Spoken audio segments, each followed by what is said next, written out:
Good evening. Almost nothing at the Denver Press Club starts on time, but we're only 1 minute behind, so I think we're just going to go. I'm David Elstead. I'm president of the Press Club. Once upon a time, I used to write for a newspaper called the Rocky Mountain News, if anybody remembers that. So a couple of things here administratively. I'm here to tell you a little bit about the Press Club. One of the secrets of the club is that you do not actually have to be a member of the press or the media, or however you define it, to be a member of the club. You only have to care about the media and free expression. The First Amendment. Those First Amendment stuff like that. So we accept all folks who are interested in our mission. I'm not sure if we may be out of membership applications, but we have a lovely tablet at the bar, and we can take that for you tonight. And we can, yes, members of the club can sign your application. It's a very ceremonial process this evening. It's very exciting. So we welcome you all as potential members of the Press Club tonight.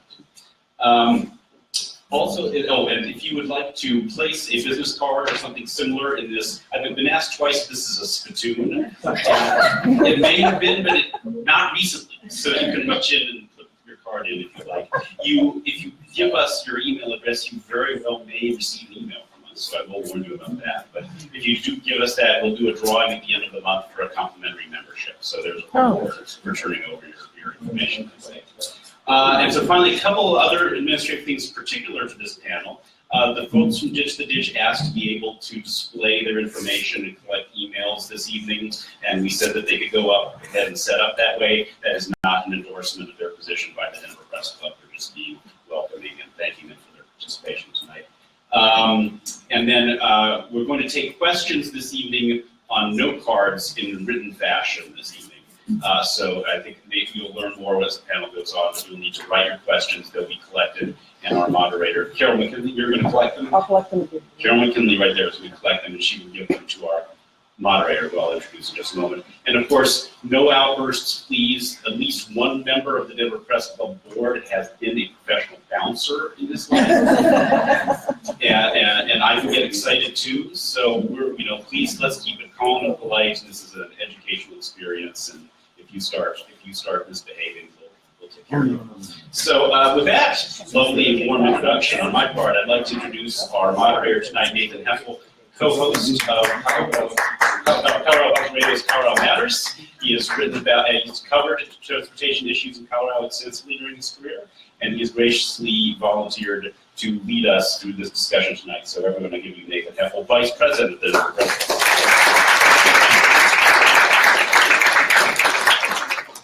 So David took a bit of my formalities here as we get started. But thank you so much for coming to tonight's discussion. We're hoping it will be an enlightening and open experience, a civil experience, where we have essentially everyone represented here who has as much to say about this project, and we really want to get forward and moving with that. Since we're in the Denver Press Club, I do want to say again just how important a piece this is, where we have the opportunity to hear from people who are actually stakeholders in this project and hear their answers to questions which I'll be posing. Of course, you'll be posing them as well through the question and answer period. I would like to do some introductions here and meet our panelists. Starting here on this end, we'll go on. Serves as Deputy Director of External Programs and Outreach for CDOT's Central 7 project. In this role, she serves as lead spokesperson for the project. Before joining CDOT, she was the Deputy Director of the Transportation and Climate Division at the U.S. Environmental Protection Agency, and she began her public service career at the Bureau of Land Management as the first employee of a newly created conservation office within the Bureau. Next to her is Mike Lewis. He's been recently named CDOT's Acting Executive Director. He joined the agency in May of 2015 as the Deputy Executive Director and Chief Operating Officer. Prior to that role, he served as Director of Rhode Island DOT. And prior to appointments in Rhode Island, he served as the Director of Boston's Central Artery Tunnel Project. You may know that better as the Big Dig, from April 2000 until the project completed in 2007. And he is past president of the American Association of State Highways and Transportation Officials. And Councilman Rafael Espinoza represents District 1 on Denver's City Council. His district includes Denver's growing Sloan's Lake, Highland, and Harrison Park neighborhoods. He is a neighborhood advocate and architect. And from his website, he says, quote, he wants to provide meaningful representation to Northwest Denver by amplifying residents' voice and ensuring residents have a say in the preservation and growth of their neighborhoods. And Candi CdeBaca is co-founder of Project Voice, a nonprofit organization that provides leadership programs for students in underprivileged sectors of Denver. It stands for Voices of Youth Changing Education. I think I've got that correct, yes? She's a first-generation Daniels Fund graduate of Manual High School, University of Denver, and University of Denver's Graduate School of Social Work. She was one of the first appointments to Denver's Commission on Youth and is an active member of the Ditch the Ditch group. Welcome to you all. Thank you.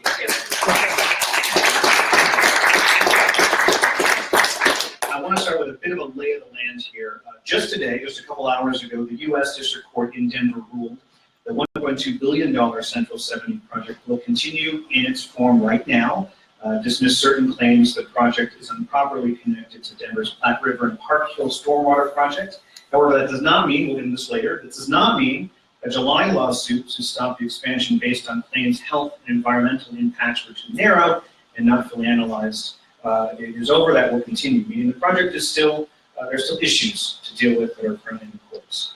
Because of that, there may be some answers from both sides that may not be fleshed out because litigation, of course, is litigation, and in a public forum, that may not be a good thing to discuss, but we'll get there.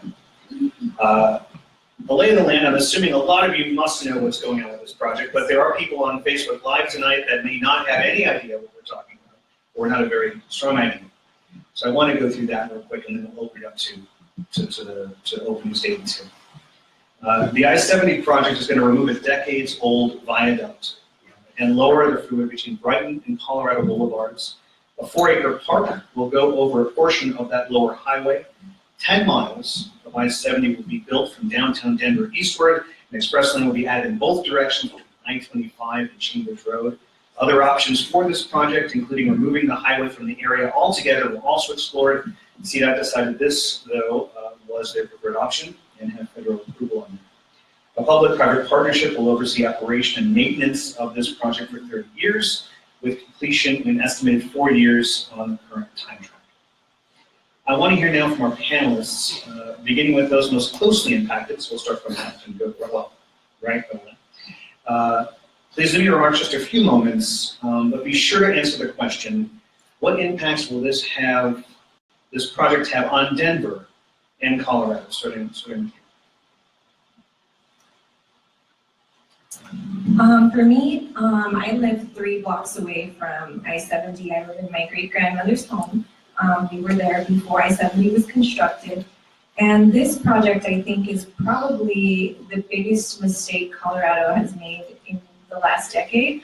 And it will be the biggest mistake for the next at least 3 decades, I believe.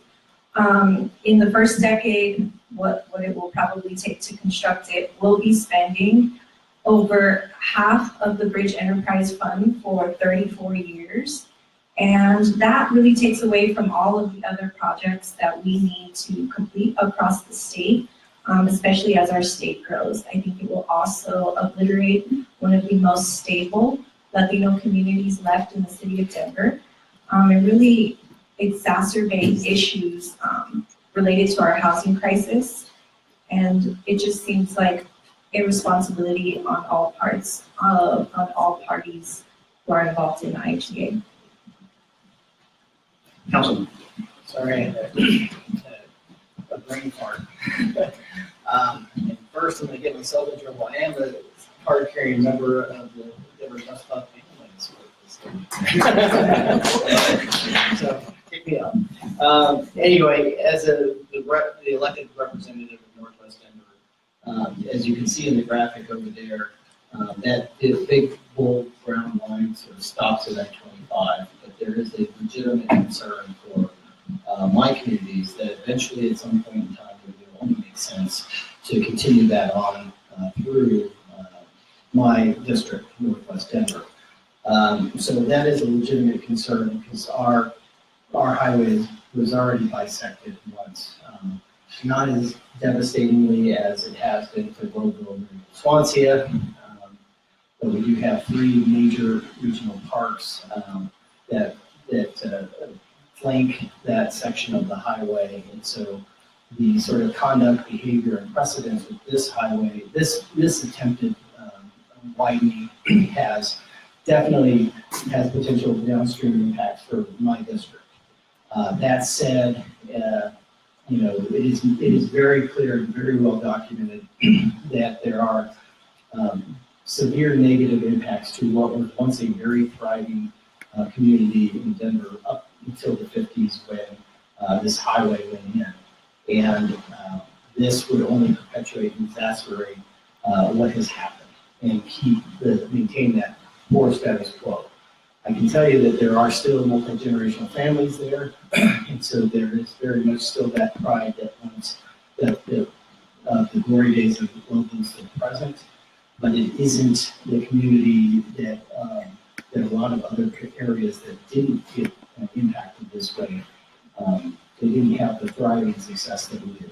And if you have any question at all about what this area could be and the potential if this highway were simply removed, just remember all those viaducts and all those rail lines that once occupied was Riverfront Park and Union Station and all new development down there. This is the closest neighborhood to downtown Denver in the fact that it is stagnant and depressed like this is a direct result of this highway, and widening it will not change that condition. It will only make it easier. I mean, it'll just make it easier for more cars to bypass this. Thanks, Lord. Good evening, everybody. I'm Mike Lewis. I may have met some of you in some of the previous meetings in the community. Relatively new to Denver and to Colorado, 2.5 years, May of 15. So I don't have the history of living in the community. Councilor Espinoza is my city councilor.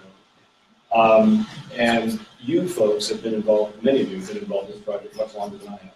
So I'm not going to try to tell you something that I know more than you. I will tell you, though, representing CDOT, what we were planning to do, why we're doing it, what process we're going to use going forward. And I'd be and very much looking forward to getting the discussion with you and maybe any questions you have on the process we're using. I think it's important, even though I'm not a native, I have certainly spent time in the neighborhood, know the neighborhood, but I do bring some experience with the construction of very large projects.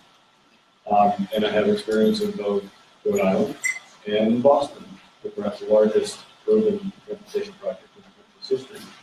And many of the issues that are raised by Council, the CdeBaca, I recognize those issues, I recognize those concerns, those are very good issues that we need to talk about, and we as the proponent of the projects need to be able to address those issues through the environmental process, through the design, through the construction, and we are committed to doing that.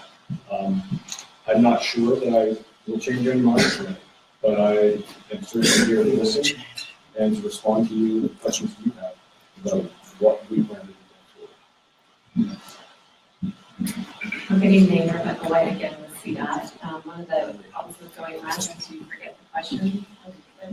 So is this about the impacts of the project? Well, I think so. The question was, what impact will this project have not only in Denver, but also in Colorado, in your view? You've seen it. Yeah, so I've been on this project for quite a few years now. It started as a rather small part of my job when this was just an environmental study, and it's become all I do now that this is an active project. And my focus has been really on probably the 2 miles you all are most interested in, which is the part of I-70 that crosses through various ones. To step back, we've got a 10-mile corridor we're trying to address. It's 200,000 cars a day, 1,200 businesses. It's the backbone of our state and our economy and a lot of freight traffic. But certainly my heart has been with a part of this is in the conformity community. Disagree somewhat with Councilman Espinoza. I don't find these communities stagnant. These are really wonderful places, and I spend a lot of my time there as well. And CDOT very much has that in mind as we go to building this project. So when we talk about the impacts, this viaduct is there. This is a dark falling apart structure. We're replacing it with a solution that came from the community, from a community member named Tom Anthony, who for years and years showed up to every meeting with the board saying, why don't you take that viaduct down and lower the highway? So we're doing that, we're moving it down 30 to 40 feet below, and we're building a park, a cover on top. On top of that, we have about $25 million of investments that are going into Larry East Montana. $15 million in elementary school, $2 million into home improvements. So when I look at the impact of this project, there's the commuters and the hundreds of thousands of people and the freight, but there's also the community. And we know there's a pro and a con to that, absolutely there is. This has been a very difficult process, but we're doing a lot to reduce that impact. I want to continue on with this question of impact with the councilman and Ms. CdeBaca. Can you give us a bit of a hands-on look at what impacts you're going to be seeing if this project continues and from your eyes? I can start, and I do want to address the fact about Tom Anthony bringing this up.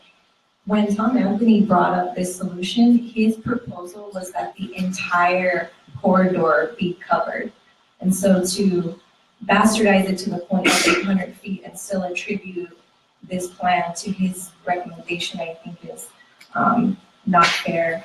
I think the primary concerns are all about congestion not truly being addressed. We know that the congestion issue on I-70 at that area is primarily because of the bottleneck on I-25 both directions.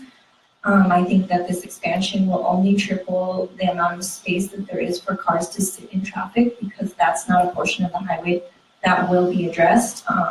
So I think congestion will still be a problem, and I think that the pollution will be worse because of the amount of sitting traffic. I think it's highly problematic as far as the cost for the rest of the state's needs and the rest of the needs on bridges we have. Also health has been a concern and is still a huge concern for us. We know that people in our communities have 70% higher rates of asthma, cardiovascular death, cardiovascular disease, cancer, and we know that that is attributed to the pollution. We also live in a Superfund site, the most contaminated zip code in America. And while we're digging in that for the next 7 years, we don't have a legitimate plan on how to protect residents from that. We don't have a legitimate modeling that I think really predicts the amount of air pollution we're going to experience with the triple-sized highway. And I think that this is just an environmental disaster waiting to happen. We know that we're doing a lot of drainage support for this project that has been kicked to the city and not studied at the level of stringency that would be required if it were part of the NPIS. And so it's very concerning that we'll now have all of the city's water flowing through the streets down toward this community. We have to take into consideration what's happening during construction. That water is flowing through contaminated zip codes, contaminated sites, and it's pouring out into the South Platte River. That's problematic. We already know that that portion of the river is designated as polluted. And so that's a concern for us, but I definitely think that we haven't assessed the cumulative impacts of multiple projects and things that are happening in our community. So this is just going to add to that. Can I unpack that a little bit? I have a bit of a question there.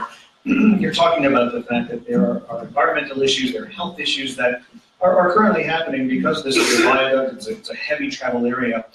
I guess my question to you is it the desire to possibly remove the interstate completely and reroute it? Would that solve your problem in terms of the health effects? Or is this, let's say that would be removed, would the environmental impacts simply just remain? Do you know what I'm trying to say? I think that we've proposed dealing with it in a couple of different ways.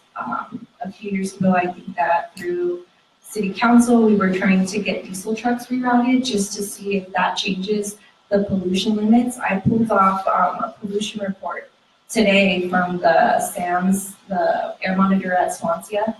And in comparison to all of the other monitors throughout the state, we're still the most contaminated, even though it's showing up as moderate. And so I think that we could have or should be trying to split traffic in a way that diesel traffic at least is going another direction, just to see what kind of impact that could have. But our proposal to re-sign 270 and 76 as I-70 is not inconsistent with practices nationally. Most large cities have belt routes, and that is to divert traffic that's going through the state from being in neighborhoods. And I think that would be a smart place to start, just trying to see what happens if we divert diesel traffic, see what kind of traffic ends up remaining on that stretch, and what it would potentially look like if we were to remove the bridge and just create a functional street grid right there. And Rebecca, that was an option that they were looking at a few years ago. The city was looking at a few years ago. Why was that not pursued? Or at least maybe thinking about doing studies to reroute diesel traffic to see if there would be a change in health issues for the area. Yeah, so that, I guess if there's one advantage to a 15-year environmental study is you have a lot of time to look at every option. And I'll tell you, one of the biggest concerns we had, other than the strong opposition from the communities who are located along the route. So that's Adams County and Commerce City. Communities very much economically similar to the various ones yet, so opposition there. But if, I don't know, could I do the visual just to show this corridor? This is the other part of I-70. So this is just, you see Manapro there in the background and Purina, just to kind of orient you. So this is the part of I-70 that is just east of Elyria, Swansea. And when you talk about trying to replace an interstate with a boulevard that has to accommodate this massive amount of industry, you are turning this in not to a lovely tree-lined boulevard, like I think, 6th Avenue or 17th Avenue in Denver, but it's Colorado Boulevard with hundreds of thousands of freight trucks trying to navigate it. So when we talk about increasing mobility and trying to knit these communities back together to the extent we can, this was not a solution that made sense. There's cost issues, there's a whole bunch of other things, but when it came down to it, it doesn't work. Councilman Espinoza, I see you're pulling up a map. Do you want to say something about that? I see you've got your iPad. Yeah, it's disingenuous to sort of show you an aerial of a highway through an industrial area and say that surface roads couldn't serve that area. This is the area between Havana and Peoria, and it's serviced by 56th Avenue and 47th Avenue, and they're split roadways. And I don't see any, and actually some of the Northfield is also zoned to be consistent with this. So, I mean, I sort of do take exception to this sort of as evidence that we can't have that scale of industrial without a highway. But I did want to answer the question about impact, because there are citywide impacts. There is a 2014 stormwater master plan that you all paid for that lists hundreds and hundreds of projects that we need citywide with stormwater. The total bill for that was $1 billion. Nowhere in there do you see anything like the two basin drainage project. But we as city council, not me, but my colleagues, voted to approve a stormwater fee increase that will impact you in hundreds of dollars going forward for the foreseeable future until that thing is paid.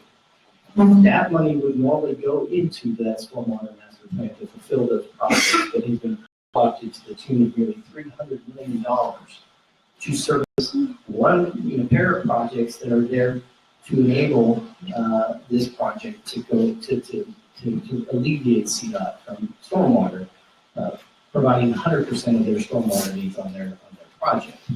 That has direct impacts for all communities in Denver by basically postponing necessary stormwater needs. The other important component to that is that stormwater plan only had 5-year mitigation for this area, which is all we do.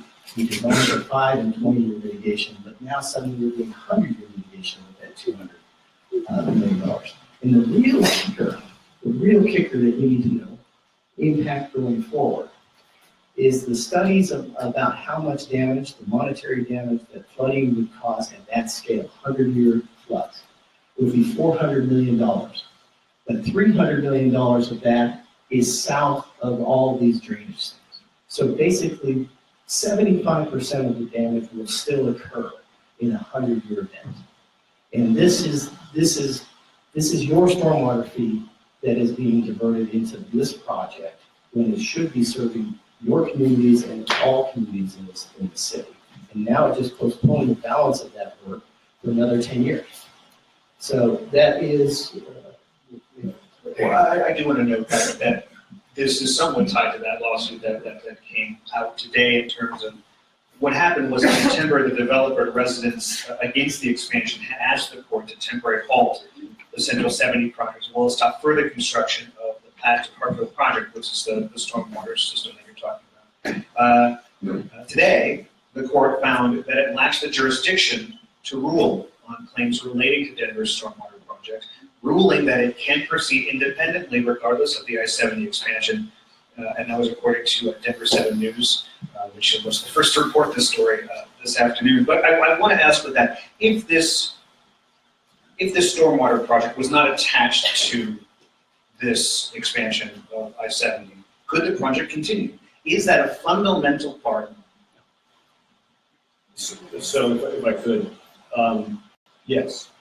I mean, They are, well, I meant know that it's not a fundamental part.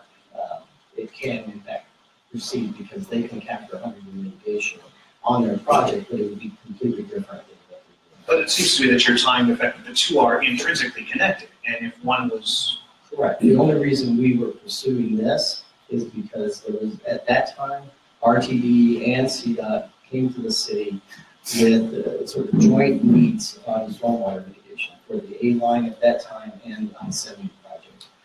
RTD subsequently, were moving a lot faster than the rest of us.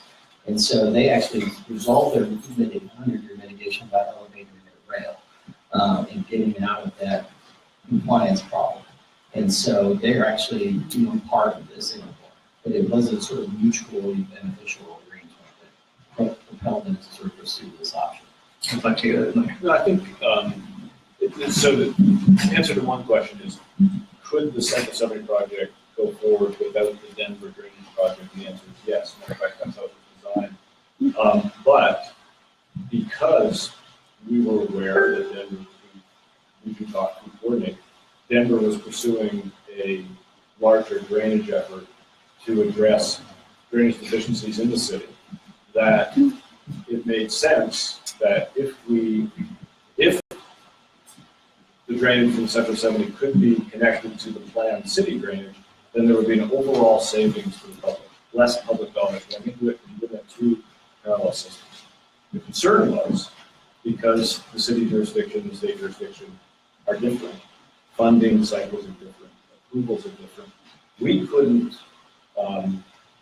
guarantee the city would be successful with their drainage project in the time frame that supported the highway. And the same goes for the city. They couldn't be guaranteed that we were going to go forward in that time frame. So we agreed that pursue your two paths independently. If the city were able to have the approvals of the Ethiopia City Council and their project could be approved in the time frame that would support the Central 70, then we would file a change and connect to their system. So that's how it was set up. That's how it played out. The city did approve their drainage project. We were able to tie into their drainage project, and that's how we did it. This fact needs to be very, very clear though. Prior to 2013, there is no evidence of any discussion, at least publicly, that this project was even on the radar. What we do have is the 2014 master plan that has no evidence of this project being pursued. So the fact that there was this project that was being undertaken by the city was a matter of a whole bunch of other things coming together. Among them was CDOT's need for 100-year mitigation. And the fact that they could actually get the lion's share of their mitigation needs addressed by this collaboration. And that in fact is why, and there's a whole host of other parts of that, right? CDOT, the city waiving fees and cities, there's, you look at the IGA and there's a whole lot of entanglement here. But it was, this project in 2014 was not in that master plan at all, any way, shape, or form. The only portion, and I'll acknowledge this, there was a Park Hill golf course component, like retention pond, but not at the scale that we are now pursuing. So you're saying that if the I-70 project was not going to continue, or was not there at all, this mitigation project would no longer be needed? Because isn't a mitigation of floodwaters essential? Absolutely not. I mean, so I'm not saying there's no benefit to doing something like this, but we wouldn't be pursuing as a city a 100-year mitigation here. Because that would be a complete change in policy.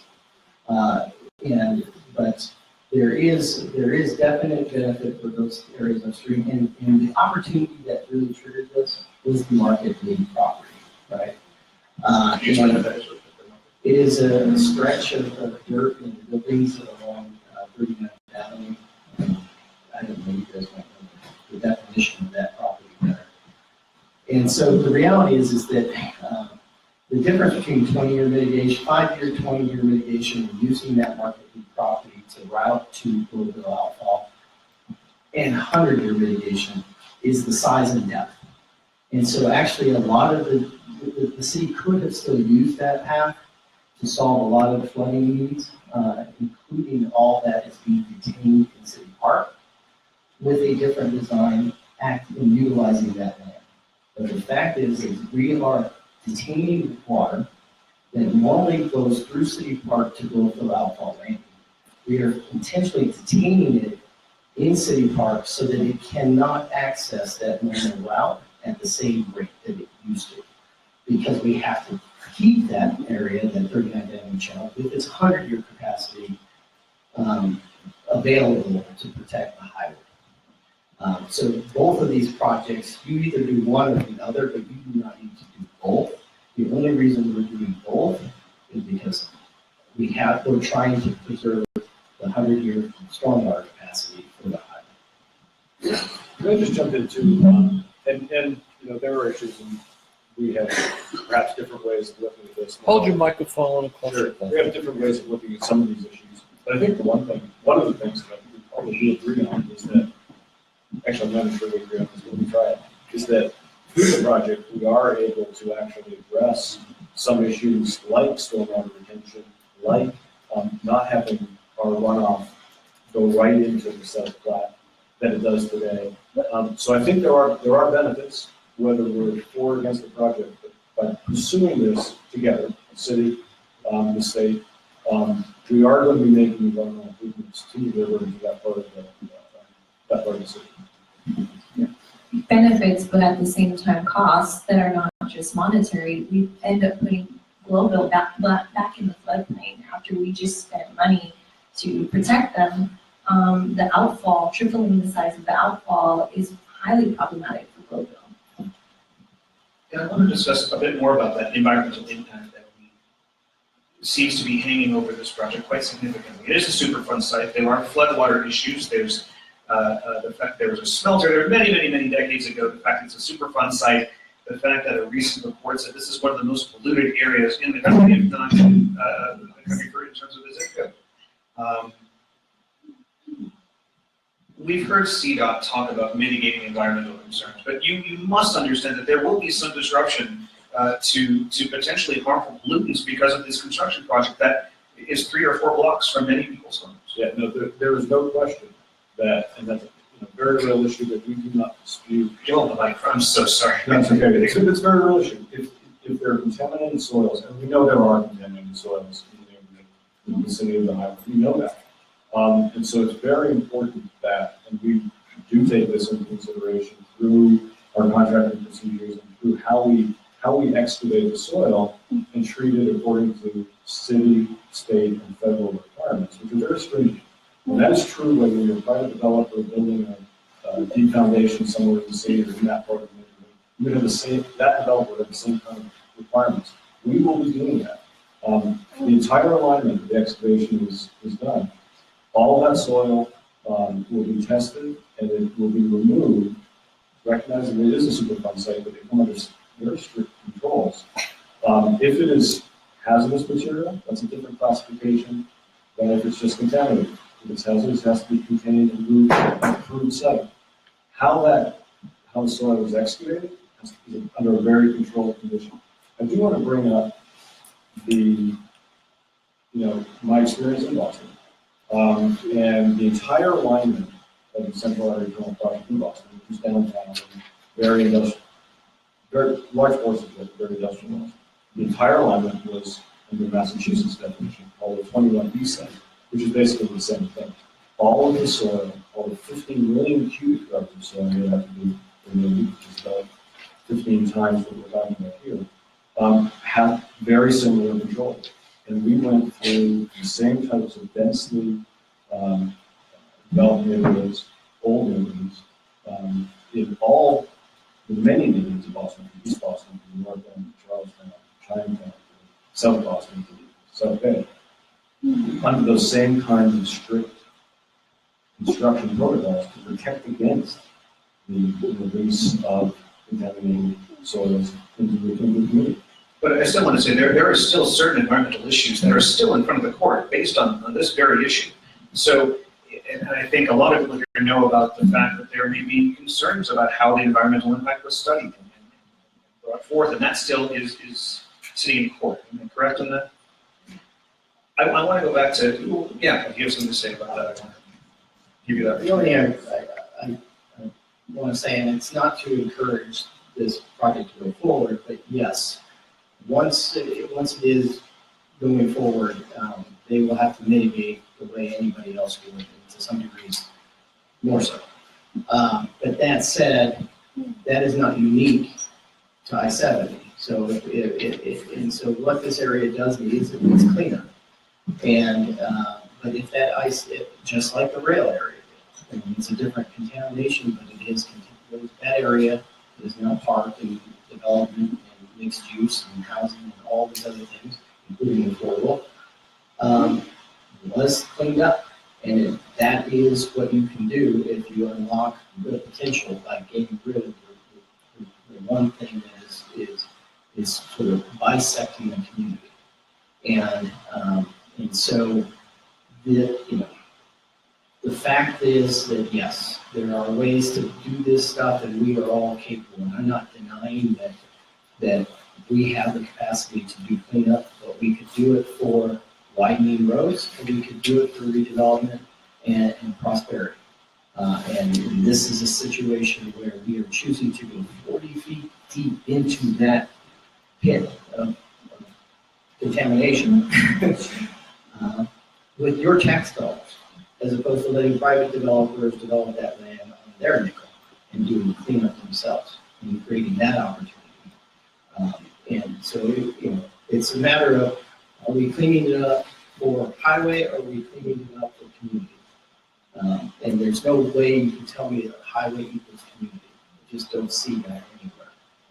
CdeBaca, you live in this community. Yeah, and I want to add two things. First, I know people who live through the Boston Dig, and they don't characterize it in the same positive light that you have characterized it in.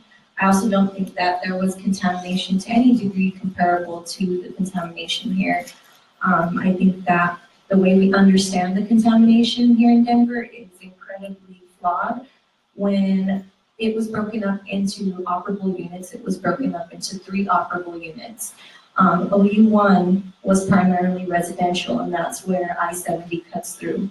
I-70, or 46th Avenue under I-70, was not ever tested because it was capped off with asphalt, and the use was different than the residential use. And so each operable unit has different mitigation requirements based on the level of exposure one might have on that site.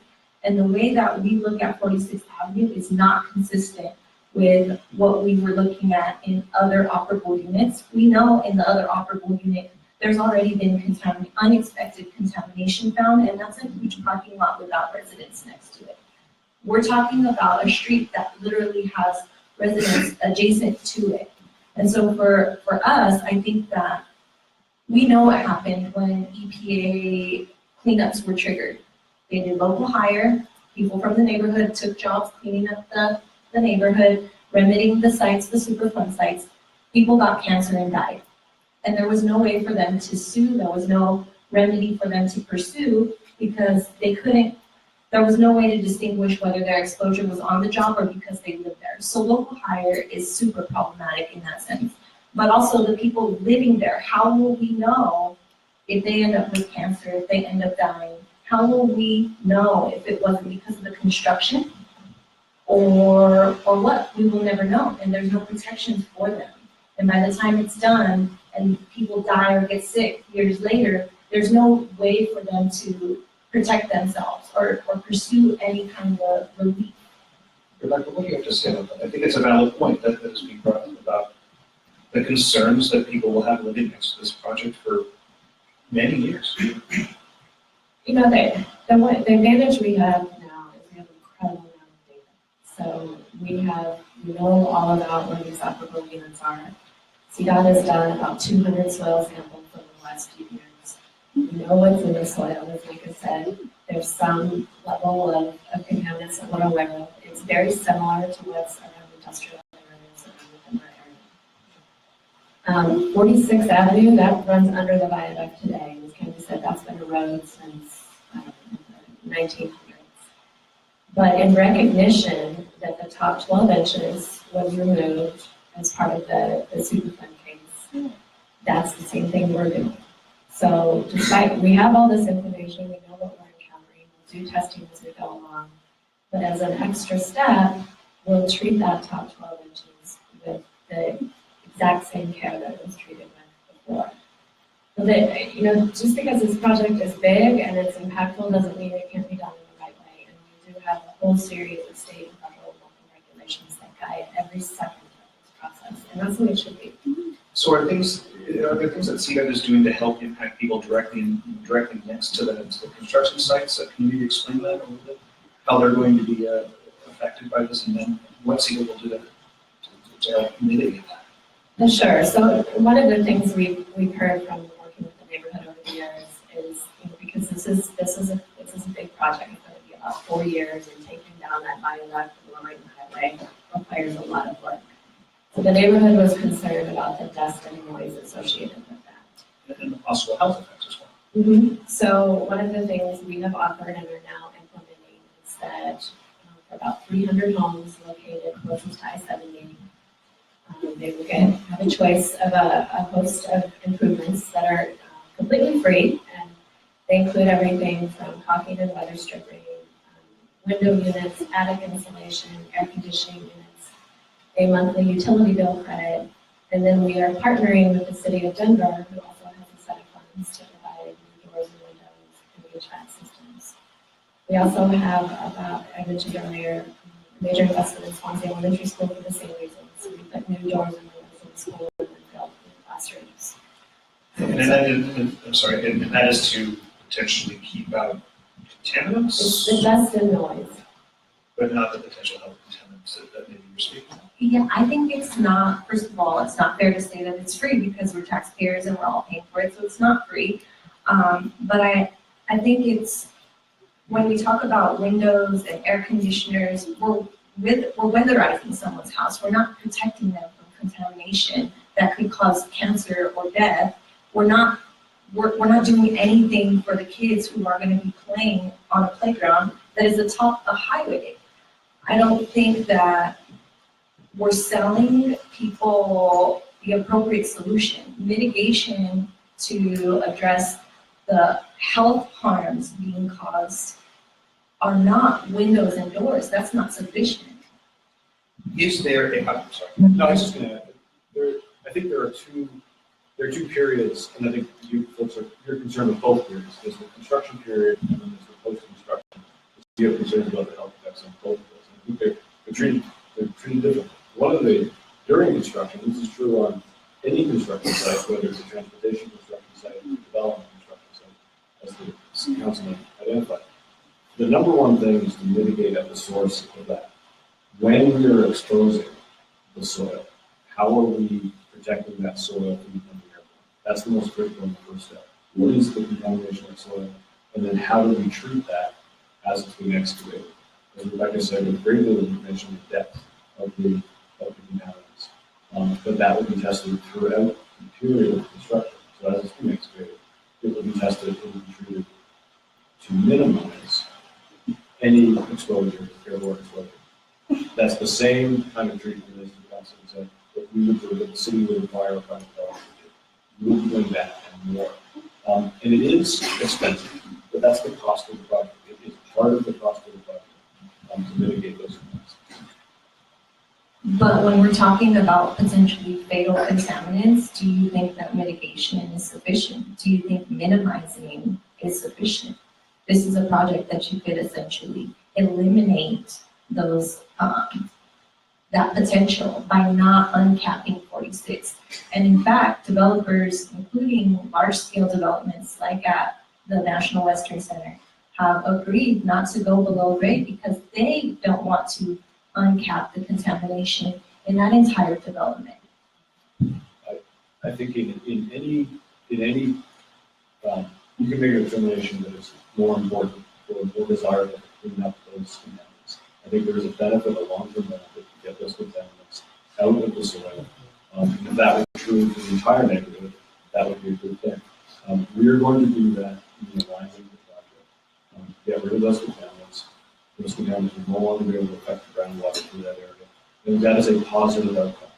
It is our commitment to control that excavation so that it does not become airborne, it does not affect the residents or people in that area, just as we would in any other part of the state under similar kind of contaminant circumstances.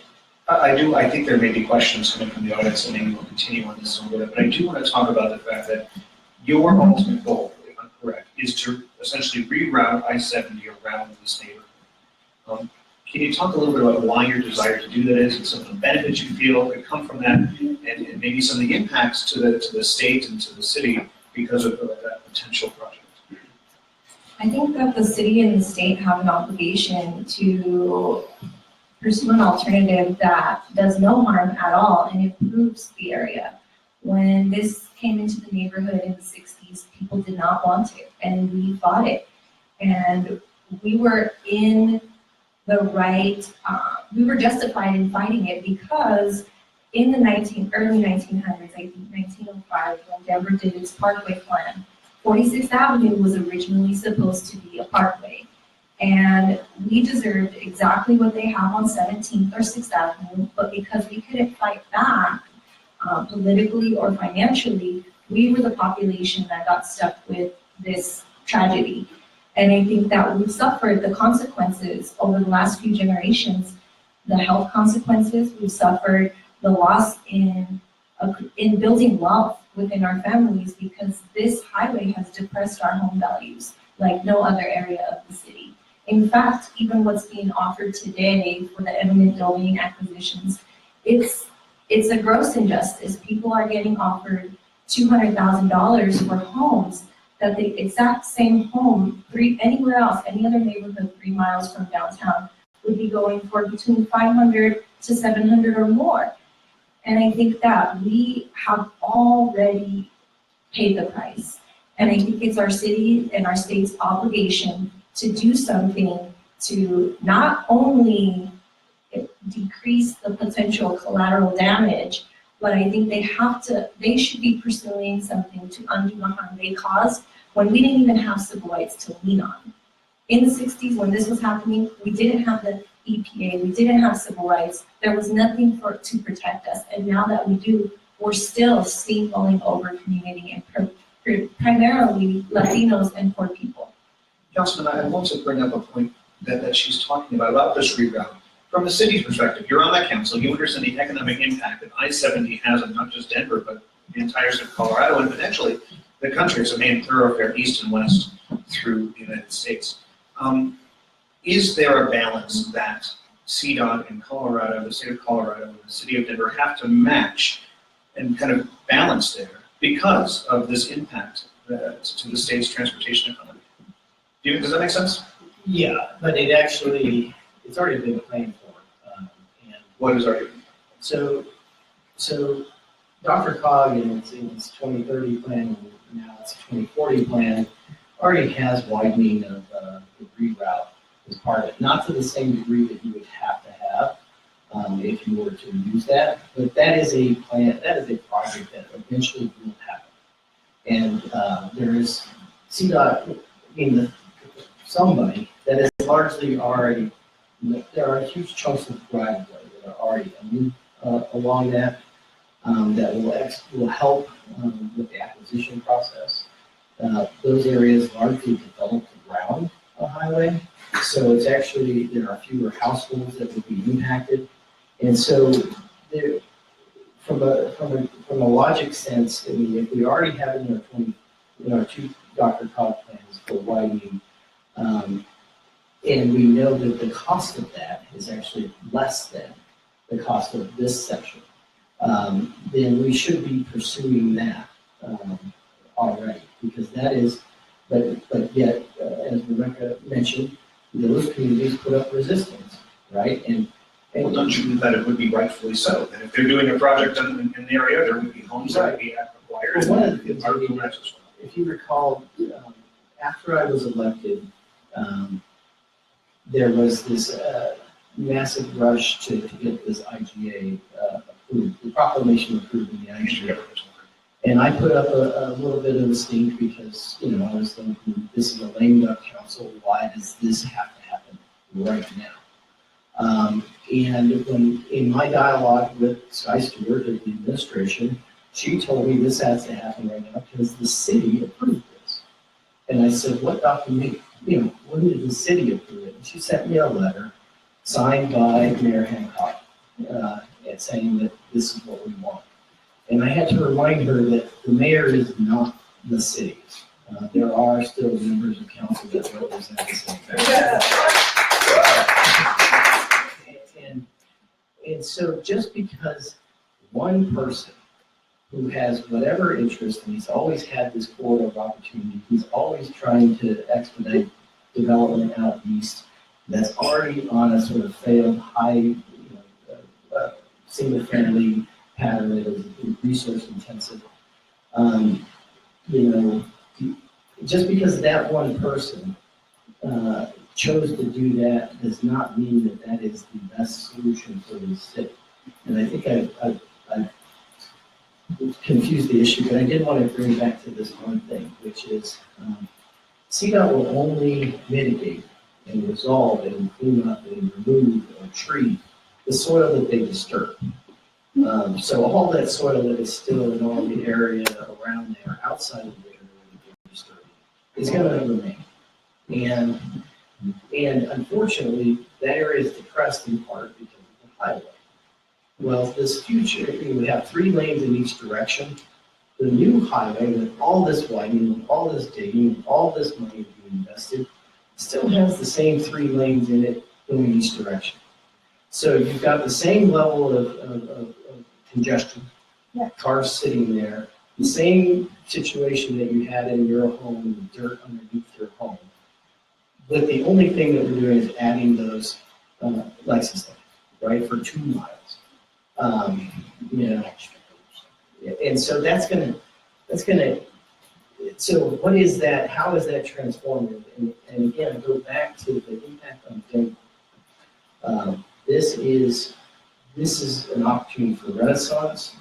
You can succeed in the way other highway teardowns have proceeded.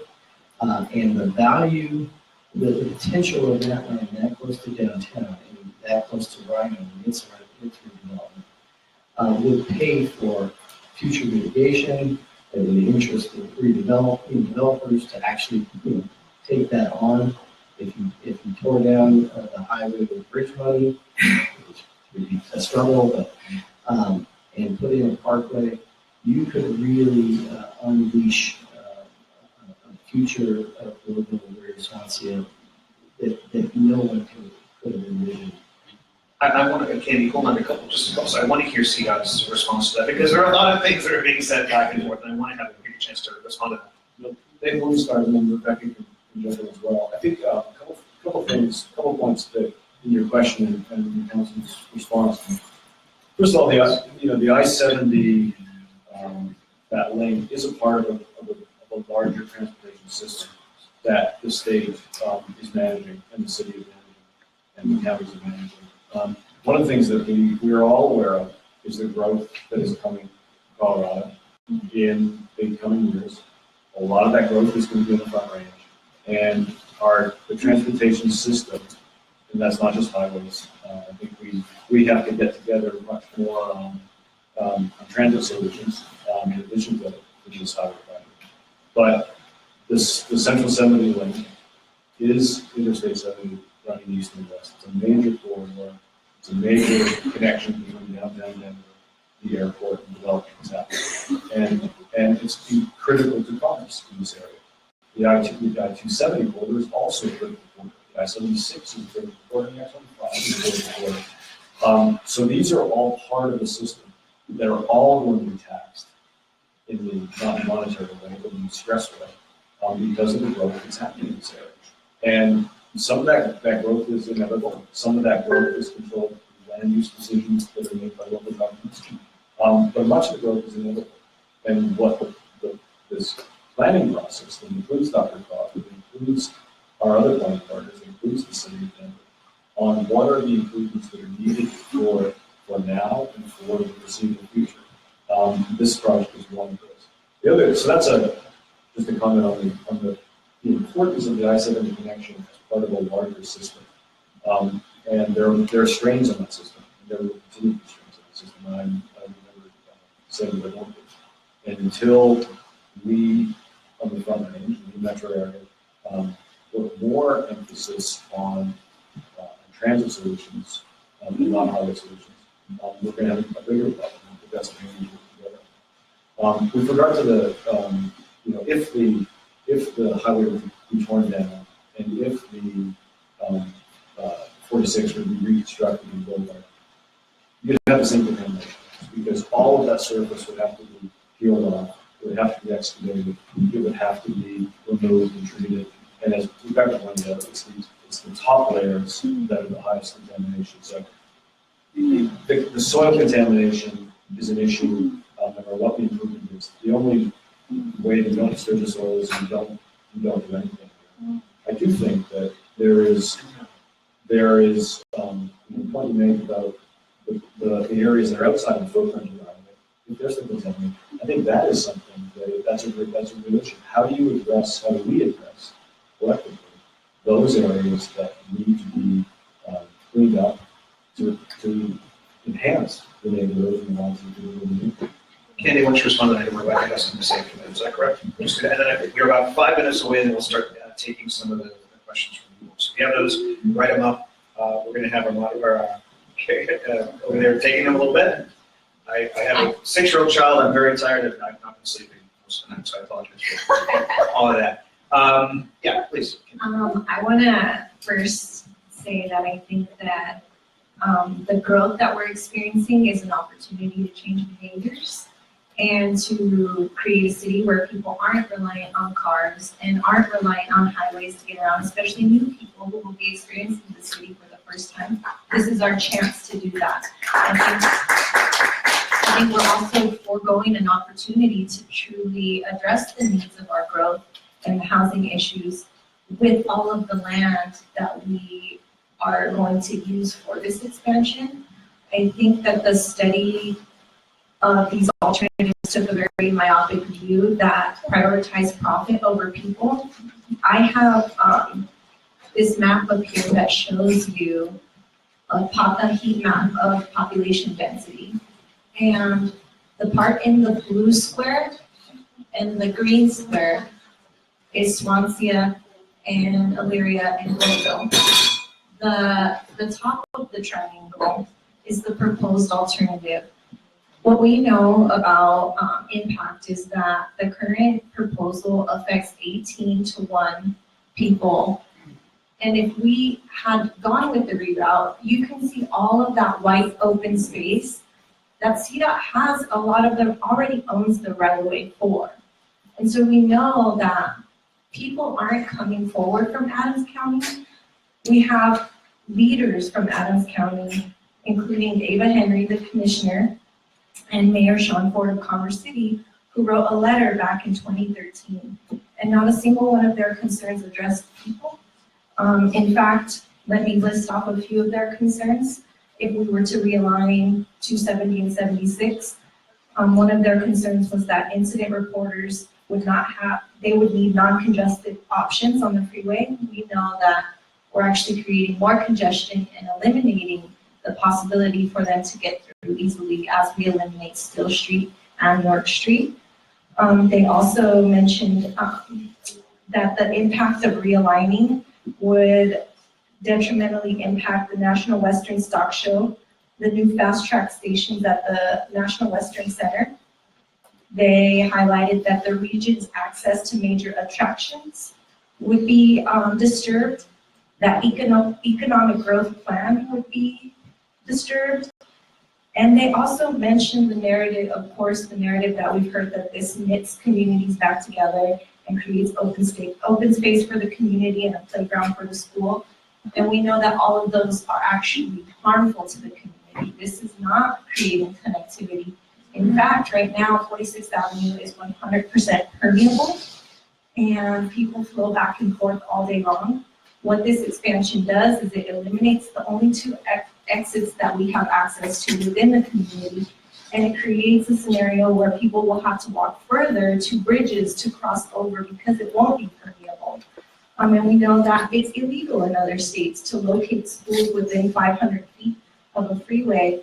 And now Swansea Elementary kids will be stuck there, and their playground will be on top of a highway it could be marked for 23 lanes, even though that's not what they're going to market for. That's the size of it.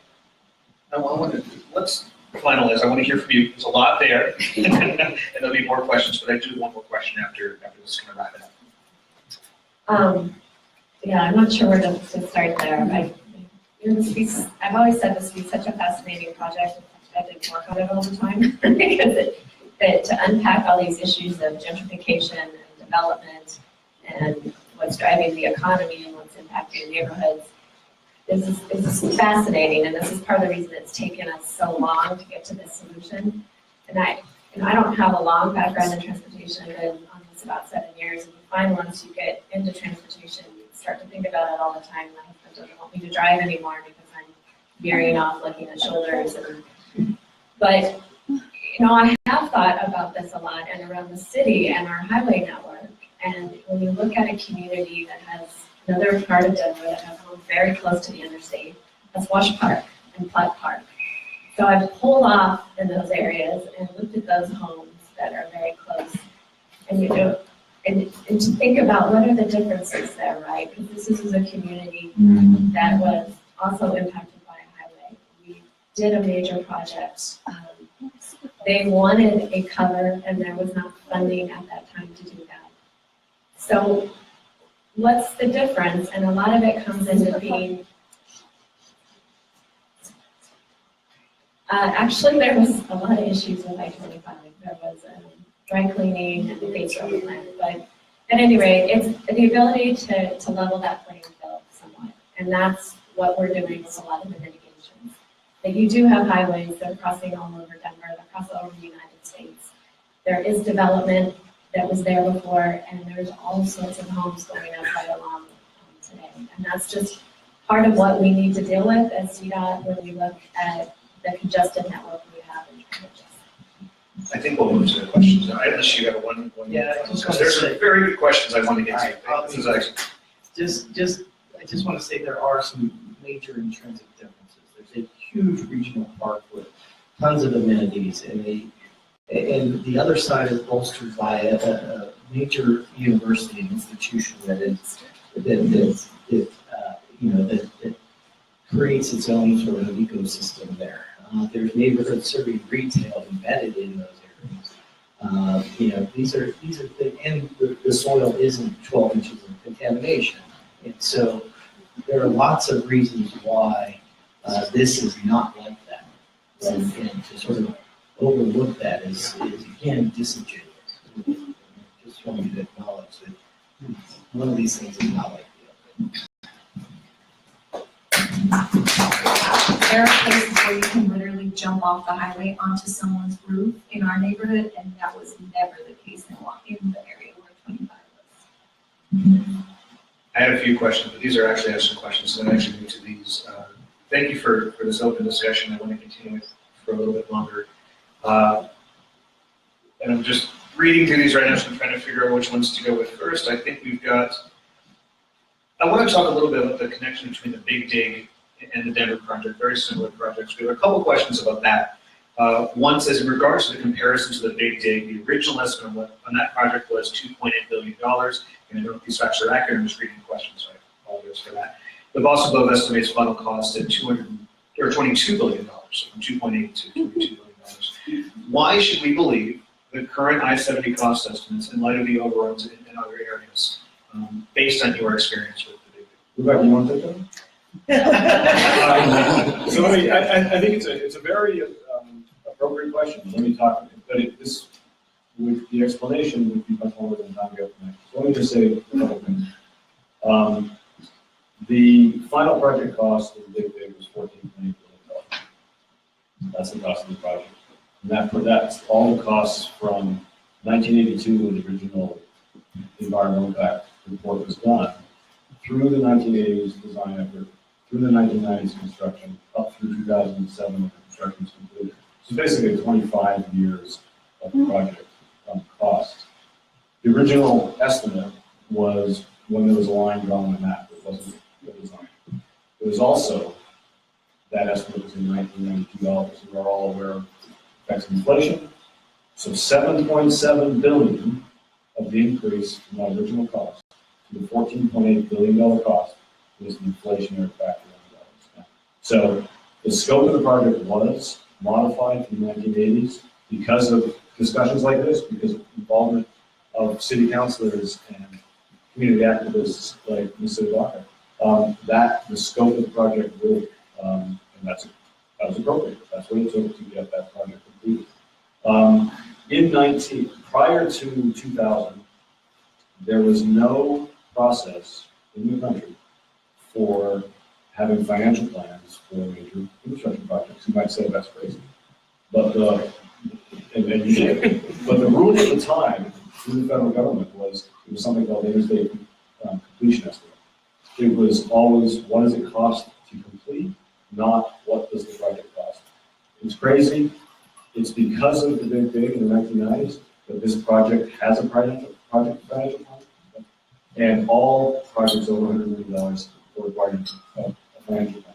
I would point out, I'm not going to dwell on this, that it was after the financial crisis in the project that they appointed me as the director.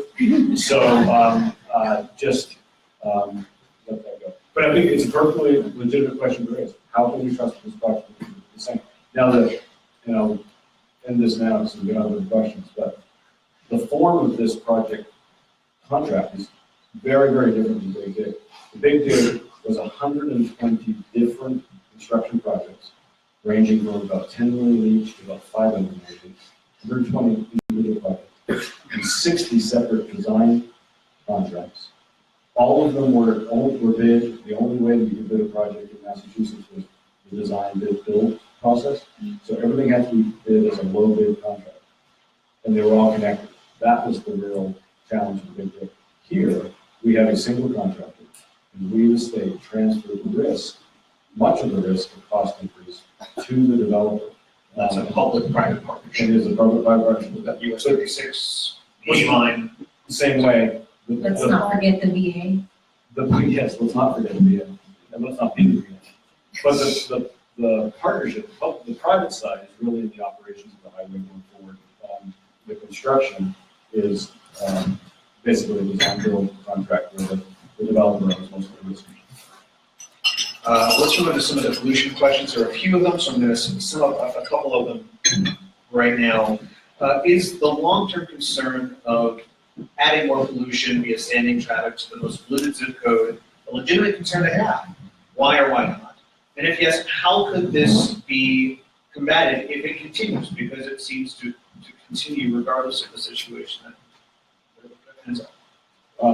This the adequacy of the analysis, the air quality analysis, I think is subject to investigation, so I'm not going to get into great deal of detail on that. But we have analyzed the effects of the highway under both the build and the no-build condition, and it meets the requirements of the federal and the state air quality analysis. I want to be very clear. Air quality is a very critical issue. Many of you live. I've only been here for 2.5 years. I know the air quality in the Front Range has changed markedly over the decades, and that's a good thing because of federal rules, because of how we prosecute our work, how we deal with motor vehicle emissions. It's a good thing. How we deal with industrial emissions. We need to keep pursuing and it is a very real issue. When in transportation is the leading contributor of the air quality, the poor air quality. It used to be the industrial sector, and now it's becoming a transportation sector. We need to be continuing to work to reduce the impact of the transportation sector through alternative fuels, through electrification of vehicles, through more transit. I'm 100% on board with that.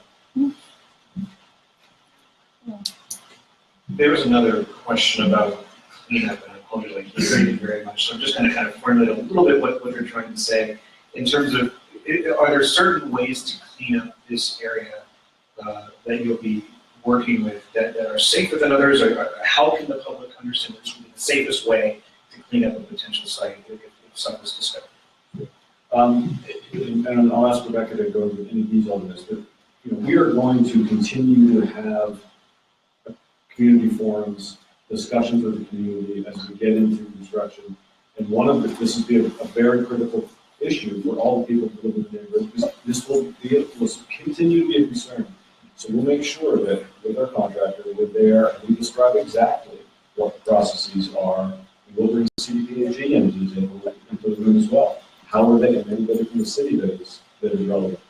How are we going to ensure that as that excavation takes place, we're following the rules, the local, the state, the federal rules, and the treatments that we'll be using to control those things.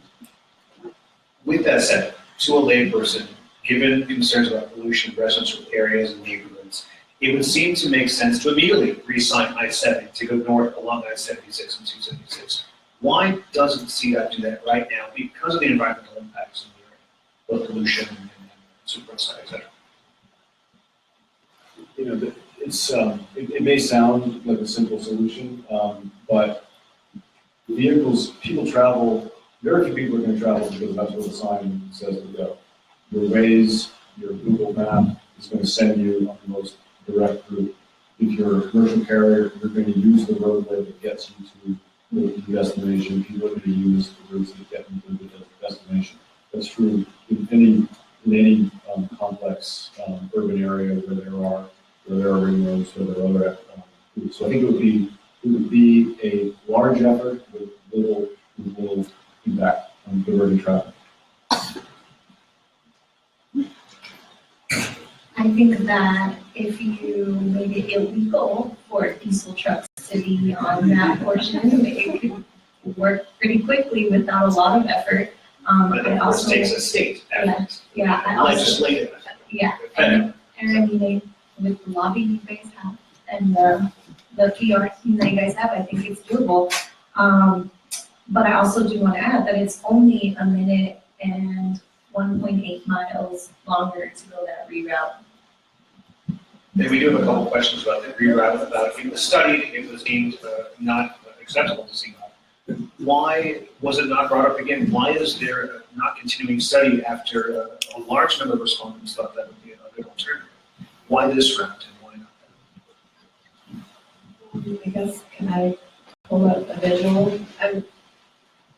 So that as we go through this environmental study process, the whole idea is you start out with a whole huge range of alternatives. And when we began this in 2003, we had 90 different ideas. And then you go through the environmental analysis and you look at air quality and impacts of historic, and you talk to the community and you narrow that down to what is accepted by the community, what meets our air quality standards, what meets our historic standards. And so when we looked at the reroute, we looked at it in 2005 and then again in 2008, in 2012. We've come back to it many times. We've gone and looked at the costs again. The latest thing we did was we looked at what would happen to the traffic. So the narrative here is you take the highway away and the street grid kind of magically absorbs all this traffic. So we looked at that magic absorption. But haven't there been, Yeah. but haven't there been studies done that say if a highway is smaller, the cars will find other arteries around? Yeah, I think the former executive director said that. That's the challenge. I think what Rebecca is getting at is the vehicles will be there. Nothing that we do collectively are going to make the vehicles disappear. It's going the other direction.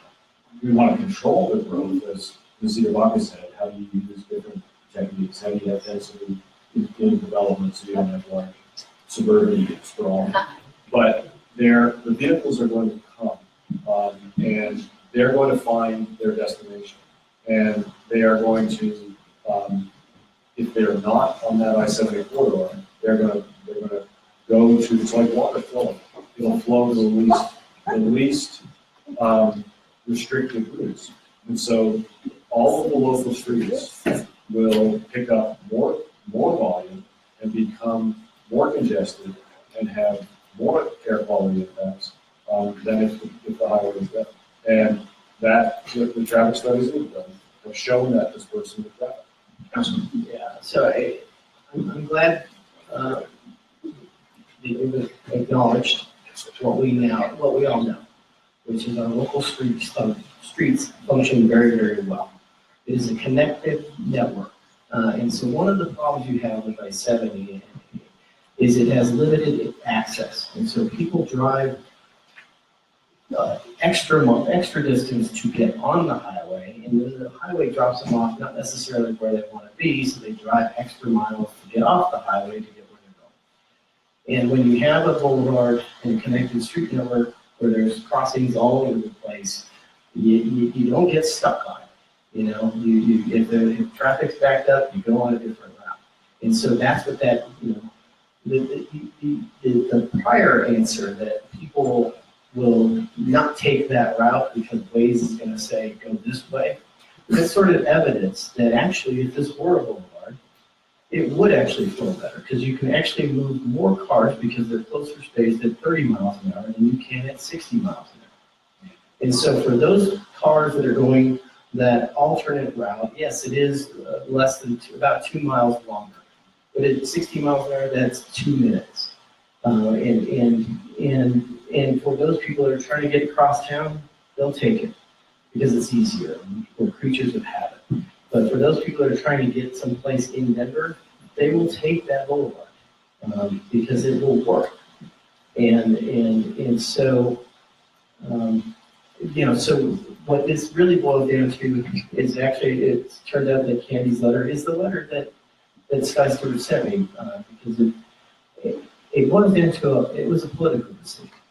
Yes. They can sit there and say that we studied it, but you can study, it doesn't take much to study it and conclude it because an administration says that's what we want. And they say they hit it at different points in time, right? Once during Hickenlooper, twice during Hickenlooper's administration, and then once with this mayor.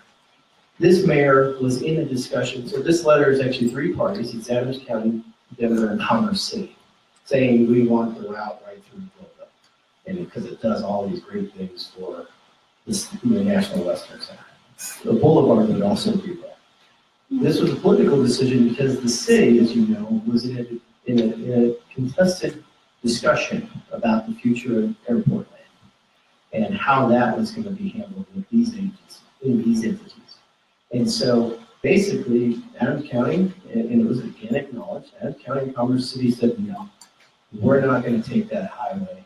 And basically, we're going to hold the fact that you can't develop or we profit from all of those lands out of the airport as hostage. And so if you want us to allow you to lease our land and profit from it, we want you to take that highway.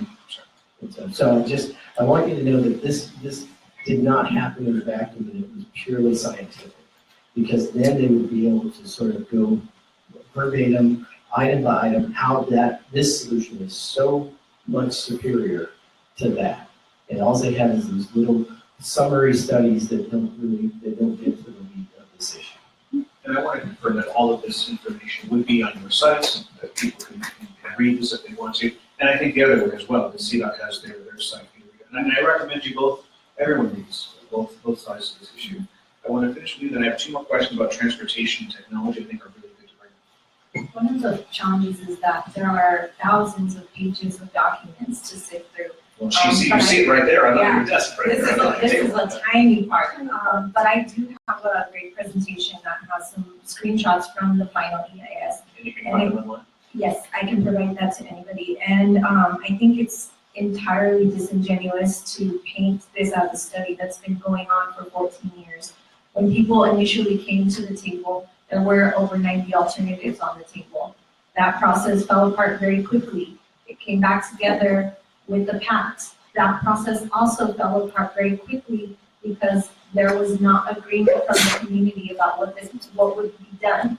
When the parties that came back together reconvened, it was the state, the city, and the Federal Highway Administration, and they completely bypassed having any community input. In the final FEIS, it proves that the reroute was not studied because it always lists tables and it shows you the comparisons of each alternative, and the only alternatives that get compared are the no action north, no action south, the revised viaduct north, revised viaduct south, and the partial covered road alternative. Every single comparison only includes those, except the part where there was an addendum added within the last year. And it shows, when you look at all of those comparisons, that we chose the most expensive, the one that does the most harm by taking the most residences and businesses. And we also acknowledged earlier on that we did not choose the environmentally preferred alternative. I want to have you to answer that question. And then we'll wrap up. So I do have these two questions that I think are very important to get to. Yeah, This and I, discussion. I'm probably the only one at the table who lived through all this. It's like, I think I was there. I think you were, because I would have, if you were, I would love for you to have been on the patch, because that was such a great process. Anyway. That's the side of it. Thank you. But after we came up with this idea of the lowered alternative, because all the other processes have failed, that's absolutely true. We've struggled for years to try and find something that would be acceptable and would work for this highway. We had 800 people attend public meetings after we came out with the lowered alternative. So the point I want to make is this was a community-driven process from beginning to end, and that involved hundreds of people. Come on. So that's the response from CDOT. We do need to move on because I believe that would be the response we can continue this discussion. That's the response. But I do want to bring up two questions about technology and about public transport that we haven't discussed. Technology experts, this question says, expect initial adoption of autonomous vehicles in 7 years and widespread adoption in about 10 years. Has CDOT and city planners thought about the efficiency of projects with this large-scale development if, let's say in 10 years, there will be simply no traffic jams because of autonomous vehicles? I think It's a wide question, but it's your CDOT has been a leader in showing that, personally, has been a leader in promoting technology in our transportation industry. But he's left to pursue other options. But transportation technology is left for. But I think that the issue, one of the challenges we have, I think there will be great advancements in connected vehicles, eventually autonomous vehicles, and the huge benefit is going to be around safety. I have a real concern that people think that autonomous and connected vehicles is going to be a solution to congestion, because there's another way of looking at that. If autonomous vehicles make trips that are now not able to be made because you're not old enough to drive, or you're too old to drive, or you have infirmities that don't allow you to drive, that is now going to be enabling you to get from point A to point B. There are studies that we've done that are concerned about autonomous vehicles will take trips away from transit, because you now have an opportunity to call, instead of calling Uber, you call a autonomous vehicle, comes, picks it up, and takes you where you want to go. That's a future that hasn't been played out yet. And there are a lot of people that are looking at that. So I would caution everybody to think that autonomous vehicles are going to be a solution to congestion. It could actually exacerbate congestion. I do think they're going to be a major improvement in terms of vehicle safety. What about public transport then? This question says, how much public transit could be provided if the funds for widening I-70 were diverted to public transit after the overpass was removed? So simply remove the overpass, put the boulevard in, and say the rest of this money, we're going to fund public transit. Unfortunately, I spent 30 years of my career on the East Coast, very congested East Coast. Boston is a heavily, the fifth largest transit system in the country, the oldest transit system in the country. You got the Red Line is one of the subway lines that carries as many people as I-70 does. And so, but Colorado is going to have to start to get more engaged in investing in transit. And I absolutely agree with you 100% because this growth is not sustainable without investing more in transit. I will say though, it is not at the expense of investment in your surface transportation system, your highway system. It is in addition to it. And I think that is a false choice to take it away from highways and community transit. I think there's parts of that where we actually do agree. I think that We should end it autonomous, there. yeah, autonomous vehicles Yeah. exacerbate the problem, especially when you think about how empty autonomous vehicles will just add to the congestion on the road. I think we should only be talking autonomous vehicles when we're talking about autonomous mass transit vehicles. And so I think we agree on that point. And we're not building a city that's sustainable. When we're considering the growth that we're having, like even our setup for mass transit is flawed. Everything goes straight downtown. That's problematic. And the first mistake we made was when we split the conversations with RTD from the conversations with this expansion. Final question, there are many more, but I want to, these questions, I think, if that's all right, I can hand them to you all, so you have them. Sure. Is there a compromise, this is for you two, and then I'll bring it back over here, that you could work with both CDOT and the city, that would make you happy? Based on where you are now and where you ultimately want to be, is there a compromise that you feel comfortable with? With I-70? With the project. Unfortunately, no. I mean, the only true mitigation is no highway.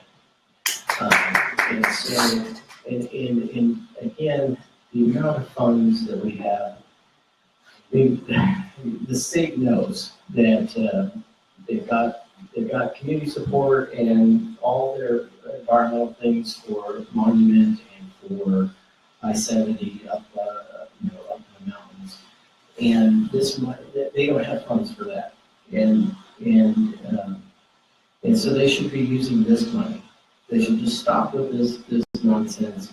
Use this money to do the projects where they have support and they do in fact make sense for the time being.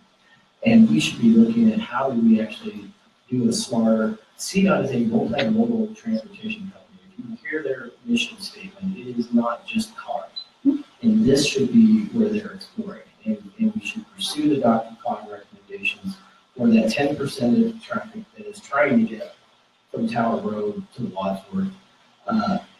Do that now for lower costs and figure out a different future for this that is more akin to the 46th Avenue Parkway that was envisioned in the City Beautiful movement back when we did Spirit Boulevard, and we did 6th Avenue, and we did major things that have gotten good, stable communities, prosperous, stable communities that are healthy.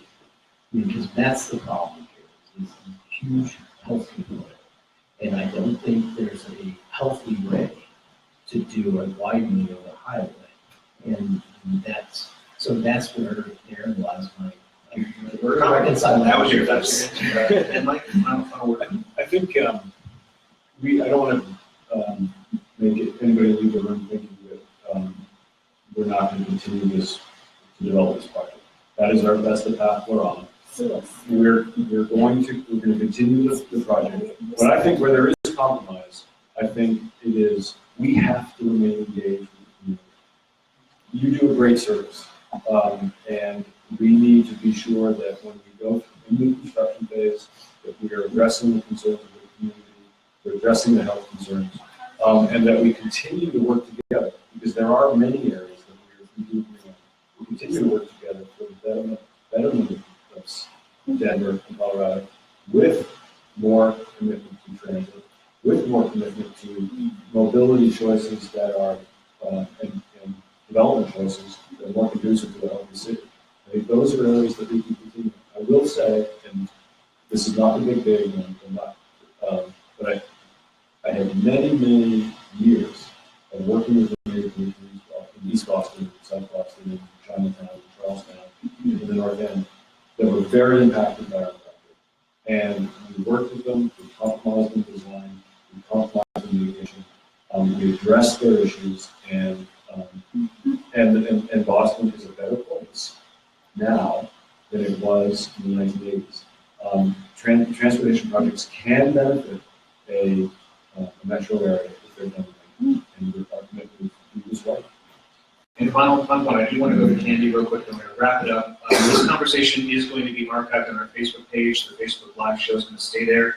The comments, I think, are going quite well. Continue to engage there and engage those questions. And of course, I think everyone here will look at that and engage in some way as well. I'll jump in because I did realize there is in fact one way that I would support this. But it's not an option I would at all encourage. Yes, if that thing was buried like the Big Dig, and the entire key of it was overall responsive would in fact cover. And that we in fact connected those neighborhoods. And now we knew that we had contamination free in that area. But that is so expensive. I agree, I think that's definitely one compromise, but I do think what we're proposing with the re-signage is a compromise, because it's not affecting the majority of what you guys have planned to do from Town Road up into 270. And so I think that us simply asking for a legitimate health impact assessment and a legitimate study of this 270 is a compromise. And I don't think that it would prohibit you guys from using the Bridge Enterprise Fund, a lot less of it, to demolish the bridge there and activate it on the street grid. I think that is a compromise. Rebecca, Mike, Rafael, and thank you so much for this conversation. It was well. Thank you all for coming and being keep the discussion going. There's been a card upstairs up front and discussion. Here's our swim tube, your business card, and you're also the neighbor to right to that. Thank